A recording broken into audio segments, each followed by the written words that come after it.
3,500. That's the number of gay or lesbian kids that kill themselves each year in the US. Enough to fill up Red Square. Their brothers, sisters, friends, victims who end their own lives because society says they're different. We're all different. No one should be punished for that, and yet these kids are. As a nation, how can we protest atrocities afar and yet ignore our own problems, our own children? The 2011 National School Climate Survey reported that 82% of gay or lesbian students face verbal harassment, 40% physical harassment, and nearly 1/5 have been attacked. That's almost 2,000 kids each year being assaulted. And the US Department of Health and Human Services reported that gay or lesbian kids are more than 5 times more likely to attempt suicide than their straight counterparts. But the worst thing is that these numbers may be even higher, as most LGBT youth don't report incidents of assault or harassment, and the parents of many of those who have taken their own lives don't know or won't tell that their child was gay because they're ashamed by what they see as an immoral decision. Imagine your parents being ashamed of you. Imagine going to class and not knowing if you're going to come home unharmed. Imagine facing taunts and threats day in and day out. And imagine feeling so alienated that you feel that your only option is to end it all. And this is exactly what happened to Jareem Herrera. He woke up one morning not wanting to go to school and without an appetite because he knew that when he got there would be bullies and gay slurs waiting for him. He did go to school, and he came home happy and with a report card full of A's and B's. He then went upstairs while his mother made dinner. But that was a dinner he never ate. When he didn't answer the calls for dinner, his mom and little sister went upstairs, opened his door, and found him hanging by a belt in his closet. A happy 11-year-old boy with his entire life ahead of him to dead in 1 hour because of bullies. Fortunately, many gay or lesbian kids find the strength to resist the urge to kill themselves.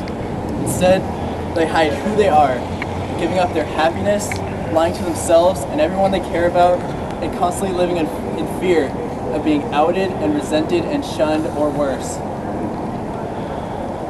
These kids live in torment, knowing that they can never be their real selves, that they must keep their true self under lock and key 24/7. And this is especially true in the South, Midwest, and rural towns where conservative traditionalist values hold their strongest roots. So who's behind this hatred and discrimination?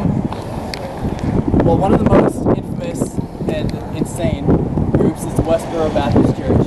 They picket fallen service members' funerals, holding signs that say, "Fags doom nations," and "God hates fags." Their belief is that stock markets crash, hurricanes devastate, and floods wash away, and soldiers die because America accepts homosexuals and God hates them. And this is an extreme example, but there are still many other more mainstream sources of this discrimination. 4 states still enforce sodomy laws that only target gays. The Catholic Church still holds as its official position that acting on or encouraging homosexual desires is a sin caused by an intrinsically morally evil person. And the Family Research Council, which is basically a conservative group that fights against LGBT rights, they have been classified as a hate group, and they deny LGBT youth and people the right to marry, the right to adopt a child, and they decry homosexuality as deviant, evil, and ultimately capable of destroying American society. So what can we do? What can we here today do to stop this attitude of discrimination and hate? Well, there's several groups who are fighting against this discrimination. One of them is the Human Rights Campaign. They're the largest LGBT rights advocacy group in the US with more than 1 million members.